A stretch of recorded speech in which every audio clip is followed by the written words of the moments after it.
নমস্কার, আমার ইউটিউব চ্যানেলে সবাইকে স্বাগত।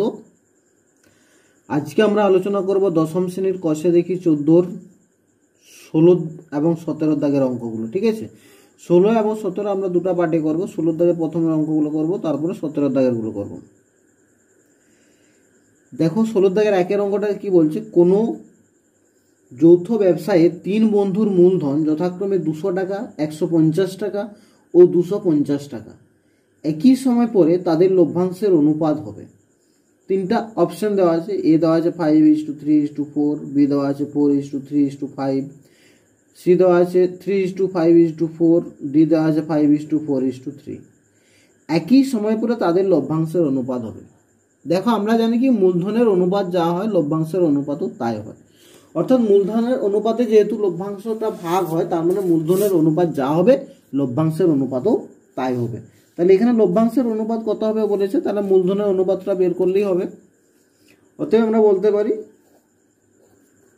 যে মূলধনের অনুপাত, ঠিক আছে,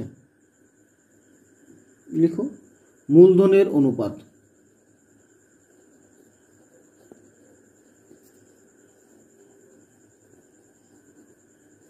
সমান মূলধনের অনুপাত যা হবে আমার লভ্যাংশের অনুপাতও তাই হবে। মূলধন এখানে প্রথম বন্ধুর আছে 200 টাকা, তাহলে 200 দ্বিতীয়র আছে 150, তৃতীয়র আছে 250। ঠিক আছে, সবগুলোকে যদি আমি 10 দিয়ে ভাগ করি তাহলে এটা হবে 20, এটা হবে 15, এটা হবে 25। এবার 5 দিয়ে ভাগ করছি, সমান 5×4 20, 5×3 15, 5×5 25। অর্থাৎ 4:3:5। এটা হলো উত্তর। এটা হচ্ছে আমার বিয়ের দাগের, অর্থাৎ বিয়ের দাগেরটা হলো অ্যান্সার। ঠিক আছে, দুইয়ের অঙ্কটাতে কি বলছে দেখো, শুভেন্দু ও নৌসাদ যথাক্রমে 1500 এবং 1000 টাকা দিয়ে একটি ব্যবসা শুরু করে। 1 বছর পরে ব্যবসায় 75 টাকা ক্ষতি হলে শুভেন্দুর কত ক্ষতি? দেখো তাদের মূলধনের অনুপাতে ক্ষতিটা হবে। এখানে মূলধনের অনুপাত কত হবে, তাদের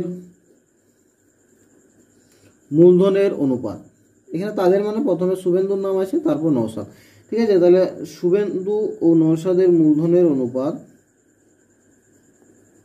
সমান, শুভেন্দুর কত ছিল 1500 টাকা, তাহলে 1500:1000 সমান কত হচ্ছে 15:10 সমান 5×3 15, 5×2 10, 3:2। তাহলে কি বলেছে, শুভেন্দুর ক্ষতি কত হবে? মোট ক্ষতি 75 টাকা হয়েছে, অতএব শুভেন্দুর ক্ষতি ঠিক আছে সমান কত হবে 75 গুণিত এটা আনুপাতিক ভাগ, আর কত হবে 3/3+2 মানে 5 হবে, 3-এর 5, তাহলে 5 দিয়ে কাটলে এটা কত হয় 5 5 5 5×15 75 হয়, তাই না? সমান কত হচ্ছে 3×15 45 টাকা। এটা হলো শুভেন্দুর ক্ষতি হলো। 3-এর অঙ্কটাতে কি বলছে না, 3-এর অঙ্কটাতে বলছে যে ফতিমা, শ্রেয়া এবং স্মিতা তিনজনে মোট 6000 টাকা দিয়ে একটা ব্যবসা শুরু করে। 1 বছর পরে ফতিমা, শ্রেয়া এবং স্মিতা যথাক্রমে লভ্যাংশের 50 টাকা, 100 টাকা এবং 150 টাকা পায়। স্মিতা ওই ব্যবসায় কত নিয়োজিত করেছিল? দেখো তারা 6000 টাকাটা তিনজনে মিলে জোগাড় করেছে। ঠিক আছে, তাহলে তিনজনে মিলে 6000 টাকা দিয়েছে, সেটা দিয়ে ব্যবসা শুরু করেছে। 1 বছর পরে যা লাভ হয়েছে তার থেকে ফতিমা পেয়েছে 50 টাকা, শ্রেয়া পেয়েছে 100 টাকা আর স্মিতা পেয়েছে 150 টাকা। এই যে লভ্যাংশটা পাই সেটা মূলধনের অনুপাতেই হয়। তার মানে এখানে যদি আমরা ওই লভ্যাংশের অনুপাতটা বের করতে পারি, তাহলে আমরা বলতে পারি সেই অনুপাতেই তারা মূলধনও দিয়েছিল, তাই না? তাহলে এখানে লিখবো ফতিমা, শ্রেয়া এবং স্মিতার লভ্যাংশের অনুপাত যা হবে মূলধনের অনুপাতও তাই হবে। ঠিক আছে, ফতিমা, শ্রেয়া এবং স্মিতার লভ্যাংশের অনুপাত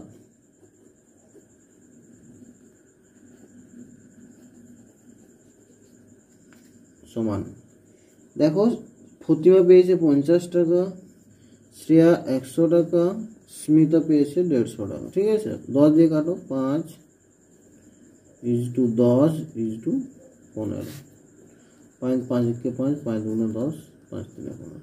অর্থাৎ এটা হচ্ছে তাদের লভ্যাংশের অনুপাত। এটা যদি লভ্যাংশের অনুপাত হয়, এটাই মূলধনের অনুপাত হবে।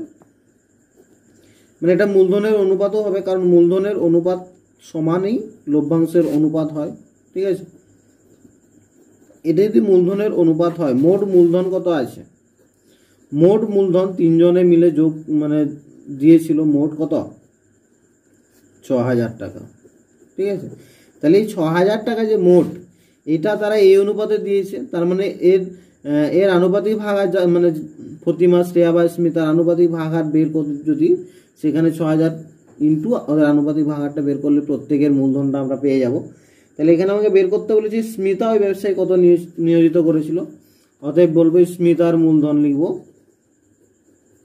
স্মিতার মূলধন সমান ৬,০০০ ইন্টু স্মিতা কত দিয়েছিল, স্মিতার আনুপাতিক ভাগ হবে 3/3, 4, 5, 6, ১,০০০ সমান ৩,০০০ টাকা। অর্থাৎ স্মিতা কত দিয়েছিল? ৩,০০০ টাকা দিয়েছিল। ঠিক আছে, ৪ অঙ্কটাতে কি বলছে দেখো না, অমল এবং বিমল একটি ব্যবসা শুরু করে। অমল ৫০০ টাকা ৯ মাসের জন্য এবং বিমল কিছু টাকা ৬ মাসের জন্য ব্যবসায় নিয়োজিত করে। ব্যবসায় মোট লাভ ৬৯ টাকা হয় এবং বিমল লাভের ৪৬ টাকা পায়। ব্যবসায় বিমলের মূলধন, আমি বিমলের মূলধনটা এক ধরে নিচ্ছি। ঠিক আছে, তাহলে অমলের ১ মাস হিসাবে অমলের মূলধন কত হবে? এটা ৪টা ১ মাস হিসাবে অমলের মূলধন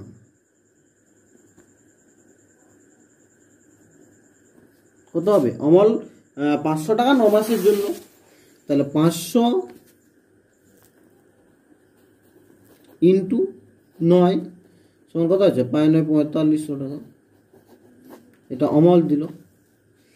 বিমল কিছু টাকা ৬ মাসের জন্য নিয়োজিত করেছিল। ব্যবসায় মোট লাভ হয়েছে ৬৯ টাকা এবং বিমল হচ্ছে লাভের ৪৬ টাকা পায়। ব্যবসায় মূলধন বিমল কত ব্যবসায় দিয়েছিল? ধরিলাম বিমল ব্যবসায় X টাকা দিয়েছিল। ঠিক আছে, তাহলে X টাকা যদি দিয়ে থাকে, ৬ মাসে খেটেছে তার, তাই তো? কিছু টাকা ৬ মাসের জন্য দিয়েছিল, তাহলে ১ মাস হিসাবে বিমলের মূলধন, ১ মাস হিসাবে বিমলের মূলধন সমান ৬ × X সমান হচ্ছে 6X টাকা, তাই তো? তাহলে এটা হচ্ছে বিমলের মূলধন আর অমলের হচ্ছে ৪৫০০ টাকা। এরপরে দুজনে অনুপাত বের করো।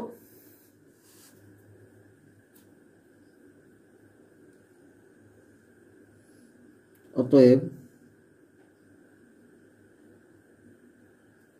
দেখো, এটা দুভাবে করা যেতে পারে। আমি এখানে অমলের যে মূলধন অর্থাৎ ৫০০ × ৯ সমান ৪৫০০ এবং বিমলের মূলধন হচ্ছে 6X, এই দুটো যদি অনুপাত করি অর্থাৎ ৪৫০০ = 6X সমানই হবে তোমার মোট লাভ ৬৯ হয়েছে। তাহলে যদি বিমল ৪৬ টাকা পায়, তাহলে অমল কত পাবে?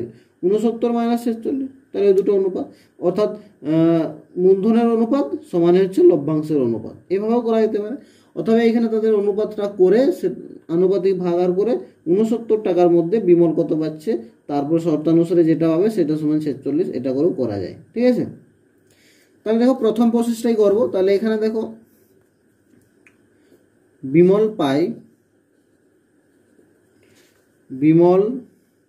পায় কত টাকা? সমান ৪৬ টাকা, এটা লাভের থেকে পাই। মোট লাভ কত হয়েছিল আমাদের?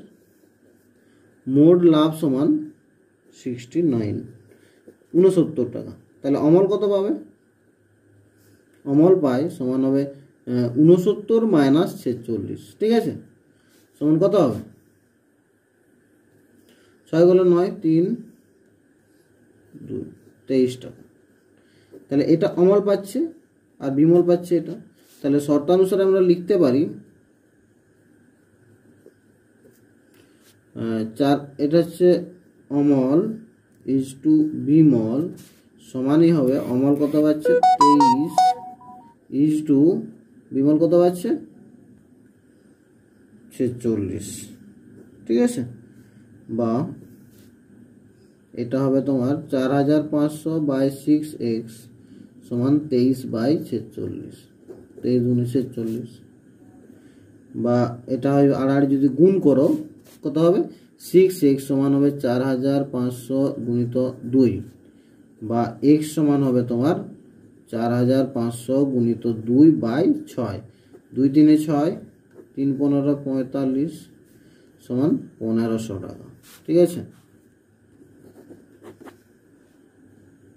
অর্থাৎ বিমল কত দিয়েছিল 1500 টাকা দিয়েছিল। ঠিক আছে, বিমল 6 মাসের জন্য 1500 টাকা দিয়েছিল আর অমল 500 টাকা দিয়েছিল 9 মাসের জন্য।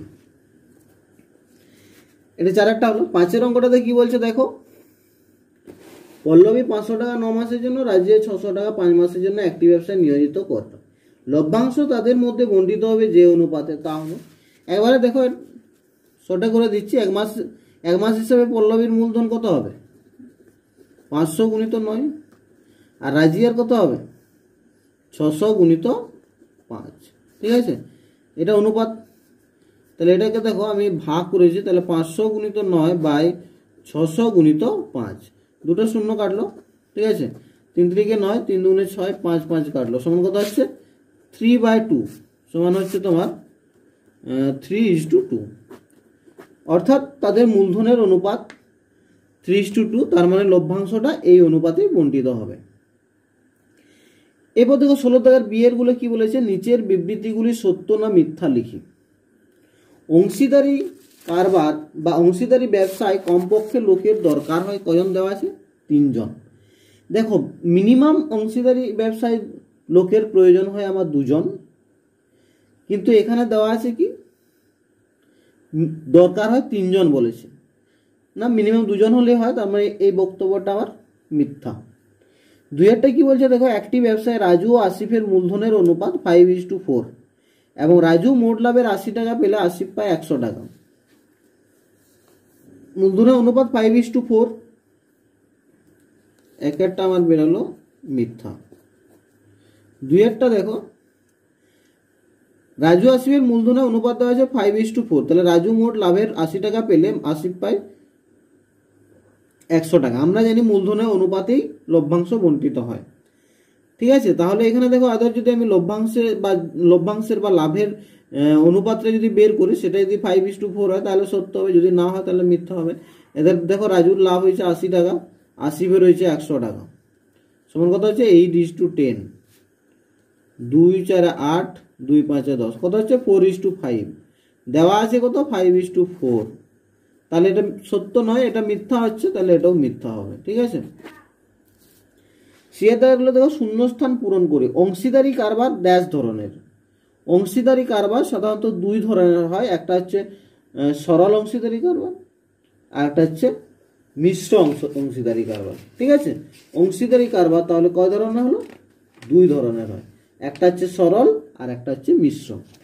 2 কি বলছে দেখো, অন্য কোনো শর্ত ছাড়া অংশীদারি ব্যবসায় অংশীদারগণ সমান সময়ের জন্য মূলধন নিয়োজিত করলে তাকে বলা হয় সরল অংশীদারি কারবার, আর অন্য কোনো শর্ত ছাড়া অংশীদারি ব্যবসায় অংশীদারগণ ভিন্ন ভিন্ন সময়ের জন্য মূলধন নিয়োজিত করলে তাকে বলে মিশ্র অংশীদারি কারবার। অর্থাৎ একই সময়ের জন্য সবাই যদি মূলধন নিয়োজিত করে সেটাকে বলা হচ্ছে সরল, আর যদি ভিন্ন ভিন্ন সময়ে কেউ মূলধন নিয়োজিত করে সেটাকে বলা হচ্ছে মিশ্র অংশীদারি কারবার। আজ এই পর্যন্ত, পরের ভিডিও পরের যে অঙ্কগুলো সেগুলো আমরা পরের ভিডিওতে আলোচনা করব।